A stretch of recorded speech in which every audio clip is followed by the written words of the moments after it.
Senator Risa Hontiveros inihayag na masaya siya at back to work na muli ang Senado at may bago ng liderato kung kaya't muli nang maitutuloy ang mga trabaho na nabinbin. Ayon sa kanya, the Senate is back in order.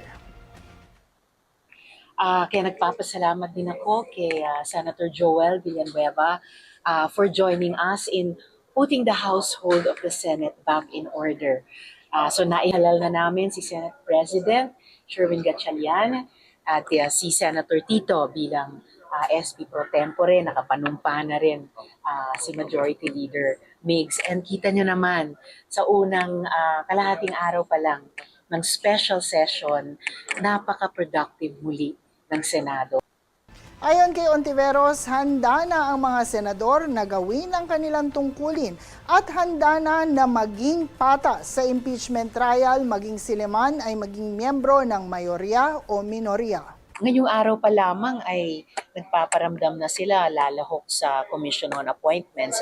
It seems kasi inelect na rin po nila, sinabit na po nila yung mga miyembro ng minority para sa Commission on Appointments, pati Senate Electoral Tribunal. So I expect lalahok nga sila sa CA hearings at plenary ngayon.